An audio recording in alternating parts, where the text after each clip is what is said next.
Joan Quinn Profiles. As an editor for Andy Warhol's Interview, the Los Angeles Herald-Examiner, LA Style, and Detour magazines, Joan covered the social set, the Hollywood hotshots, the international art scene, the mysteries of food, the excitement of travel, and the fabulous world of fashion. Joan continues to find creative people on the cutting edge who make things happen. Here's Joan Agajanian Quinn. Hi, I'm Joan Quinn, and welcome to the Joan Quinn Profiles. Waiting to be profiled are pianist Delores Stevens and author Leslie Garis. Musician Dolores Stevens was born and raised in Kansas. She attended the University of Wichita and the University of Kansas, as well as the Music Academy of the West in Santa Barbara. Dolores moved to Hawaii, where she was a professor of piano at the renowned Punahou School in Honolulu. And get this, she was a violinist with the Honolulu Symphony. While in Hawaii, she became music director of the Honolulu Light Opera. And was that the beginning of your musical career, or had you started playing when you were a child? I started playing when I was about 5. Can you believe that? Is that right? Yes, it was. I started very early, but I was doing more dancing and singing when I was a little person. And dancing too? Yeah, well, I was given Shirley Temple's vast amount of songs, and I loved dancing, and my father was in politics, so what natural thing but to use your daughter to do a little song and dance routine. Did you help him win his election? I did indeed, and he always won every election, so there. What position? Well, he was a senator, and he he sort of ruled everything. I thought that all you ever had to do in life was to pick up the phone and call someone. You see, that's a politician's daughter, or have a dancing daughter. Exactly. So when did your career change? How could you be a violinist? You started on the piano, right? Well, yes. I think it's because I was practicing all by myself a lot, and I decided, why not learn the violin? Because all my friends are having such a good time in the orchestra. So I took a couple of lessons, and it's easy to play the violin after you've played the piano. Is that right? Are you serious? Of course. Yes, I am serious. My violinist friends don't like me saying that, but it's true. And so then when I decided, after I got out of school, I obviously wanted a position, and I got this position teaching and playing in the Honolulu Symphony violin. So you were teaching piano, but you were playing violin. That's correct. That's correct. And then you had this civic light opera type of thing. That was fabulous. Well, they knew I was sort of versatile, I guess, and so they came to me one day and said, "Would you like to direct? We're going to do Oklahoma." I know, but that was so out of your genre, wasn't it? Was. Well, if you consider I started singing Shirley Temple at 5, it's not so much. but we're talking about classical versus That's correct. Light opera. Well, that just goes to show you, we are now in the world of crossover, and so I guess maybe I started it years ago. Yeah. Yeah, but I remember being able to conduct the Honolulu Symphony because I had done this light opera thing, and we were doing like a Hollywood Bowl thing only in Honolulu. And I almost became a conductor, because what a great feeling that is to conduct. Did you love that too? I loved it. That was so easy for you? Oh, it was fabulous. Do you ever conduct from the piano? Sometimes when I do concerto. Don't they? They do. They do. So here you are. You were at a crossroads. That's right. Should you be a pianist or should you be a violinist? That's right. So I got married. I decided I couldn't figure it out. So you got married? I got married.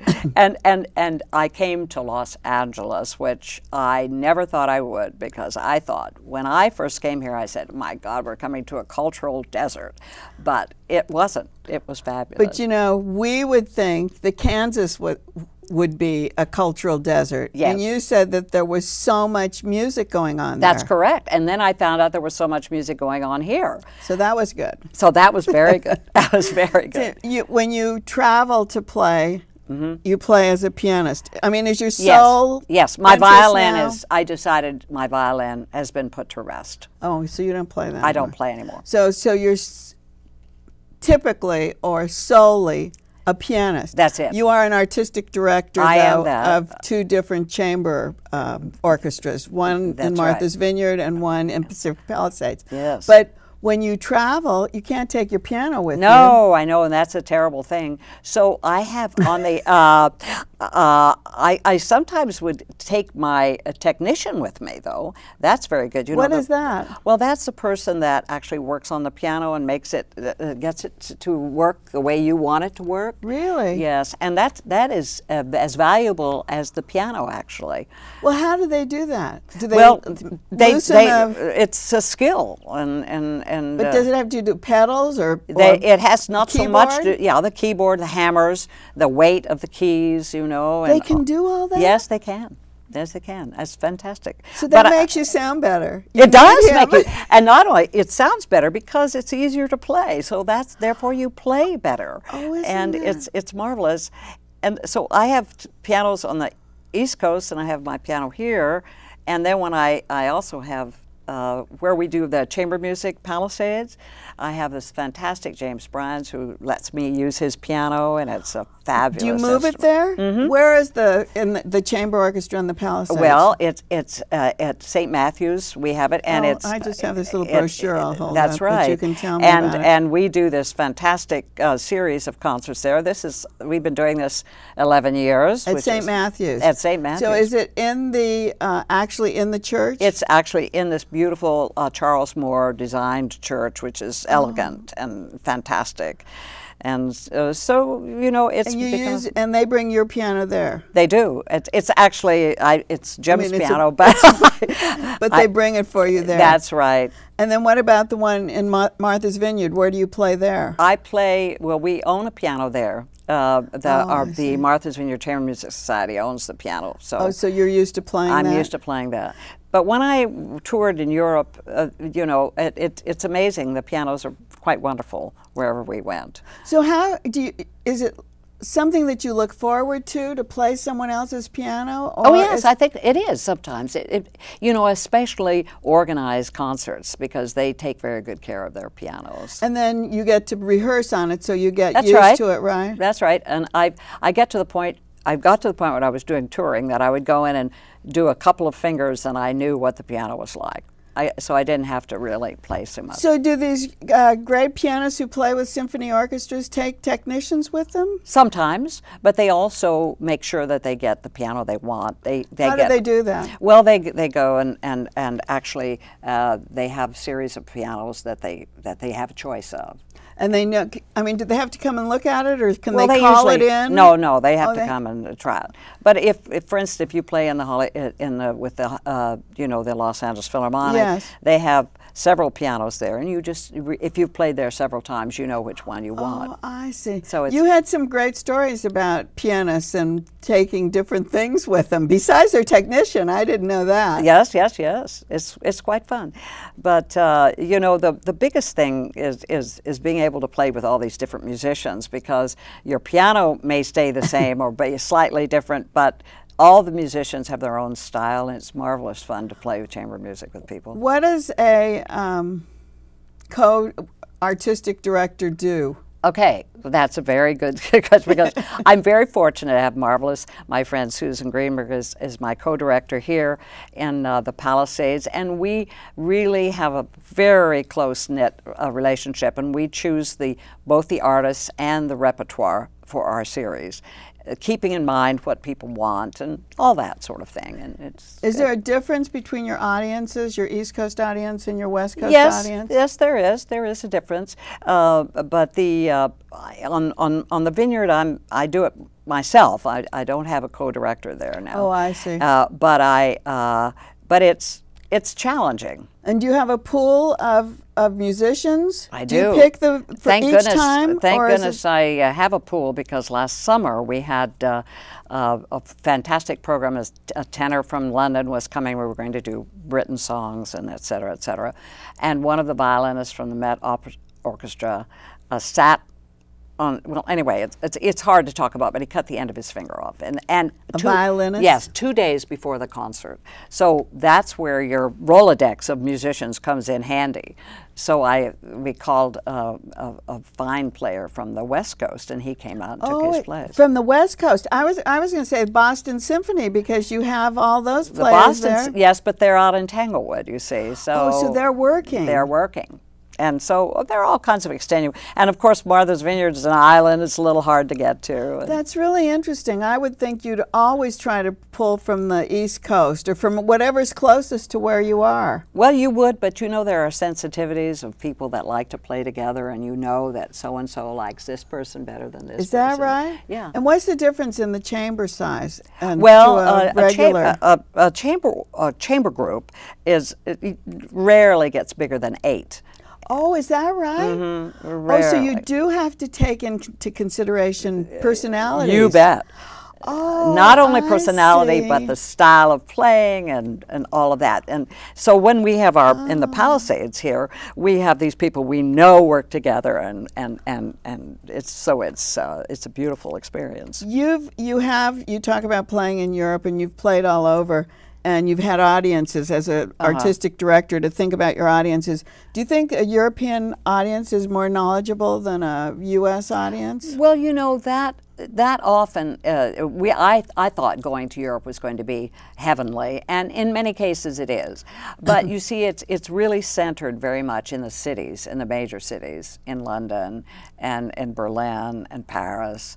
And so there is a lot of music there. They have a very, very good music education. But so does that make them a better audience?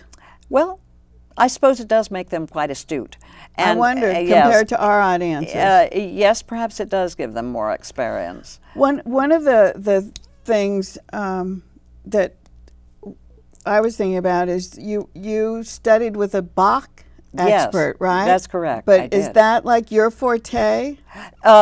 No, it isn't. You know what has become my forte is new music. Contemporary music, and I've played, at the Ojai Festival where we have all of it's specialized in new music, and I taught at Cal Arts, which is a haven for new music. Oh, that's interesting. And then all of the in the Philharmonic, they have the Green Umbrellas. And do you do that? Yes, we did the very famous Boulez piece called Sur and Cease, which was fabulous there.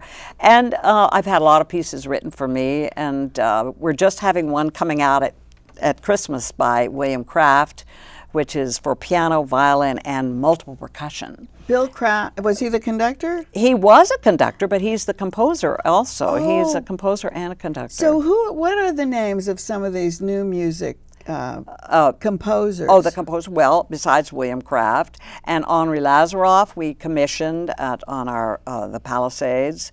And Jane Brockman is a local person, and we have Adrian Albert is writing us a piece. We have so many. Peter Golub. There are just so many people. It's great. Paul Shahara. I mean, there are just lots. It's great that you're supporting them. Yes, I love it. I love it. Oh, that's really interesting. One thing before we leave, what does it take to be a soloist? How good? Where is the... Ah, yes. Well, I do I'm in charge of the Young Musicians Foundation, chamber music for young people, and we start that. They're very, very young, and they start playing. And we notice that these very, very talented, you have to get the level very high. You put the bar up very high, because it's quite competitive out there. And then that's when they cut the line to That's right. When they're young and they get this opportunity to play publicly, and we try to get them to a very high technical level. And there for a long time we did an orchestra, Disney Young People's Orchestra, the YMF put together this orchestra. And we traveled all over the United States getting young people to play. They couldn't be older than 12. Oh, wow. And you'd be surprised. There were little 10-year-old trumpet players that are just incredible. Oh, so now, they'll probably grow to be wonderful. I see. And talking about that also, it seems like a musician lives out of a suitcase. I never thought that, but just listening to you and listening to all Well, there is, you do tend to understand how to pack a bag. That's true. Well, I'm glad you knew how to pack a bag and get here today. Thank you. It's been my pleasure. Thank Joan. you, Dee. And thanks for watching this part of the Joan Quinn Profiles. We'll be right back with author Leslie Garis.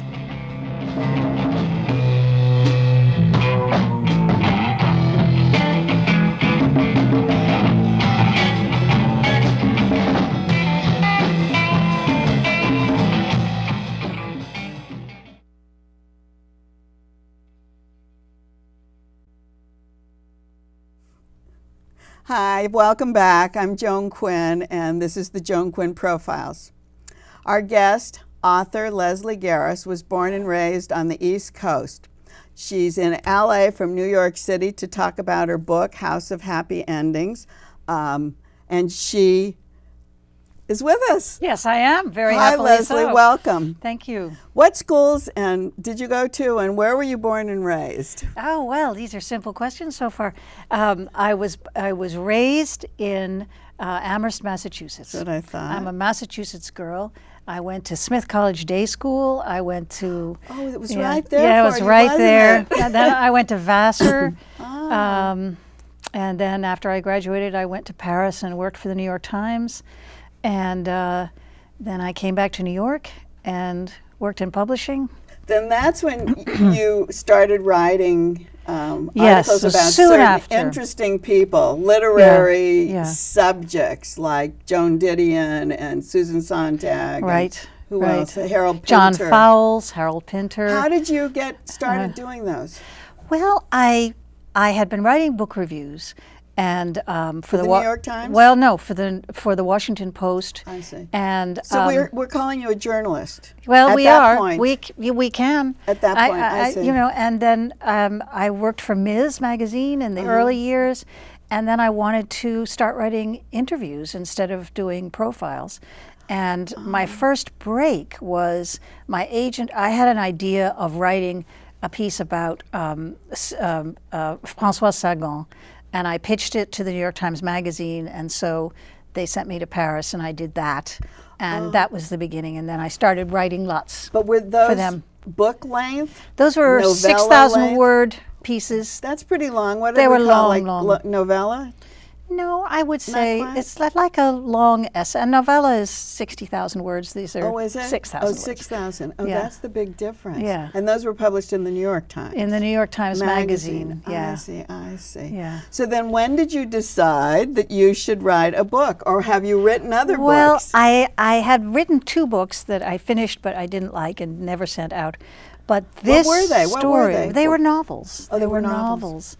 But they weren't quite right. I didn't feel, they just didn't quite work. And this story of my childhood had been kind of imposing itself on my consciousness for so many years, and I felt I really couldn't write anything else, not any other book, until I finally tackled this very dark, rich, complicated Gothic story. But you loved your father so much. I loved my father that dearly. this must have been difficult to write. It was very, very difficult to write. But it was, I think, more than going back over this searing emotional territory, it was difficult because it was so complicated, because there were so many. My father became desperately mentally ill, and the medications that he was given at the time in the 1950s made him even sicker. They were heavy-duty tranquilizers. They were barbiturates, and he became addicted to that. So on top of his mental illness, he had drug that was addiction. In addition.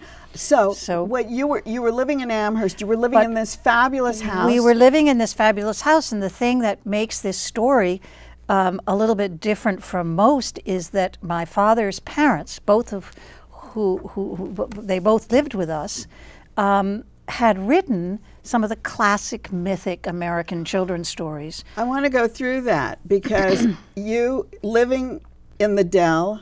Yes. Is that what they call it? They called it the Dell. Where did it? Yes. And then after your mother sold it, who did she sell it to? Amherst College. So it's the college. It's now the 5 College Center in Amherst. So you were living in this big house. You were living there with a grandmother, a grandfather, yes. sister, No, I was living there with a very dark-souled grandmother, That's a what I very wanted to talk about cheery grandfather, a father who was extremely intellectual, sensitive, and beginning to exhibit serious, virulent mental illness, a very cheerful, pretty mother who sang opera, 2 younger brothers. And so, with all this talent around you, how did you ever have the nerve to pick up a pen and write? You know, I think there was no choice. I feel that... I can't believe it. I mean, your grandfather hung out with Robert Frost. Yes, he came over quite a bit to our house. It's true. The 2 old white-haired men would take they would take walks and talk about things. But these books, my grandparents together wrote, my grandfather wrote 400 books for the let's talk Stratemeyer Uncle Syndicate. Wiggly. Uncle Wiggly, he wrote. Absolutely. He wrote thousands Uncle of Wiggly, stories. from such an intellect. No, he was not the intellect. My father was the intellect. My grandfather thought of himself as a craftsman, really. That's interesting, Yeah. because I thought he came from, walking with Robert Frost, that he would have more of an intellectual background. His father was a telegraph operator on the Santa Fe Railroad. Oh. And So tell us, you had, this whole family is filled with pseudonyms. Yes. All these fake pseudonyms. names. Laura Lee Hope, Victor Appleton, Lester Chadwick, one after another after another. They Why? wrote, Why? Well, because except for Uncle Wiggly, which my grandfather owned outright, I mean that was his. He wrote all these books for something called the Stratemeyer Syndicate. I was going to ask you about Stratemeyer. Yes. We're not so happy with them, are we? We aren't so happy with them. My grandparents signed away all rights to any royalties, and also the right ever to claim authorship, which I have now, gone against since. I can't imagine how any. But everybody knows, all of these scholars know that my grandfather wrote Tom Swift. It's out there. It's now all in the New York Public Library. All the Stratemeyer papers are. And But he wrote He wrote. What else did we have? Who The did Bobbsey these people? twins. The Bobbsey twins, the Hardy Boys. No, not the Hardy Boys, and not Nancy Drew. Those were 2 other authors. But were those real people, or were those pseudonyms too? Those are pseudonyms. Lester Those were MacFarlane wrote the Hardy Boys under the name Franklin W. Dixon. Yes, and Mildred Benson, the most amazing woman, bush pilot. She was Nancy Drew. She was Carolyn Keene. Into her 70s, she was still flying a plane. Were they all friends? No, the Hardy Boys and Nancy Drew were written in the 30s, 40s, and 50s. And when was and the Uncle... Bobbsey twins and Tom Swift were written. They started in 1906, then 1910, 1915, 16, 1920. So they were almost a generation earlier than the. But the Stratemeyers, who had this extremely profitable business model, which is we'll get these people to write these books, we'll give them different names, so when those people die, we can keep on with the books, we'll use the name, we own the name, we can get whatever writer we wish. So they carried on, they couldn't really, Tom Swift never worked after my grandfather, but the Bobbsey twins went on. Nancy Drew has gone on, and Hardy Boys. They owned all of those, I see. Yeah. But in a way, that's what happens in fashion too sometimes. A company will buy a name. Yes. That poor designer is never Branding. part of it. Welcome to branding. Exactly. And so that designer loses everything, and the company just keeps putting new people in and using that name. That's right. I didn't realize that it had happened in publishing like that. Well, he was the first one. He was a real visionary. And my grandfather was a dreamer, and he was the businessman. Stratemeyer was a teetotaler, a very, very simple man. My grandfather liked his whiskey.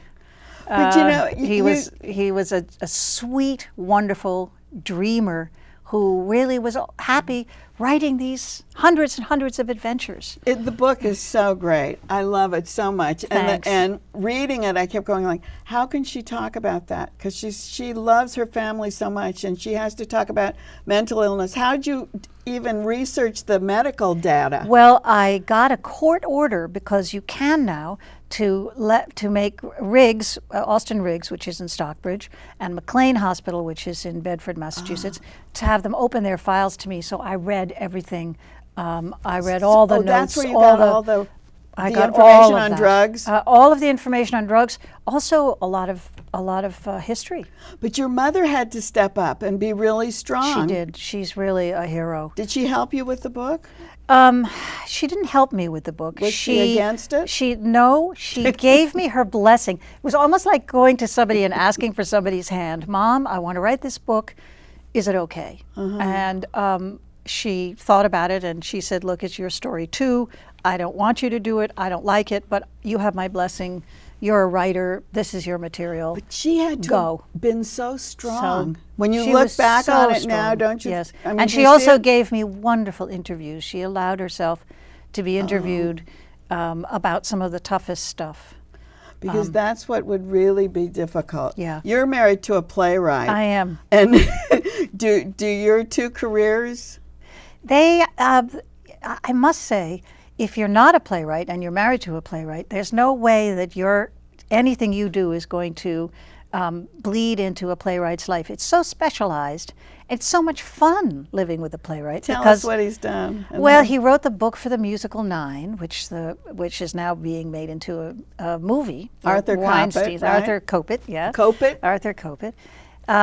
He wrote a wonderful play called Wings and another great play called Indians. He's had 5 Broadway shows, and he's written books for musicals, and he's written for television, and he's written a lot of wonderful, wonderful work. Is it kind of deja vu living in your house like this? The strange thing is that when I was in college, my father called me up and said, you have to go into New York to see this play by this brilliant young playwright. I remember and the reading play this. is called Oh Dad, Poor Dad, Mama's Hung You in the Closet, and I'm feeling so sad. No one has ever written anything like it. No matter how you get there, you've got to do this. It's the only play he ever told me I had to see. Much later, I went in, I loved it. It was the funniest thing I'd ever seen. Much later, I really, in figuring out this book, which was like a puzzle, it was so complicated, unraveling all the threads. How long did it take? I thought, well, one second, I thought, how could I not have seen that Oh Dad, Poor Dad is the monster mother play. It's the play about the mother who destroys the son. That's what happened. And that's what happened to him, and he could never, to my father, and he could never write that play. Oh, that's what happened to your father from his mother From his and the life. grandmother that you lived That was with. my father's life. Yes. And there was no connection. He didn't know. Well, he just Kopit. kept saying, well, Did he? He didn't know. No, He didn't know anything. No, It and was plus, one is Jewish, one is Catholic or WASP, both Protestant and Catholic, and the other's a Jewish mother, but it doesn't matter because it was still the overbearing, larger-than-life mother. Well, it was great. I'm so glad you came to talk about it because I can read it again now and have a whole new insight. Well, thanks for having me. Thanks, Leslie. And thanks for watching the Joan Quinn Profiles. Keep writing to 777 South Figueroa, 44th floor, Los Angeles 90017. Bye.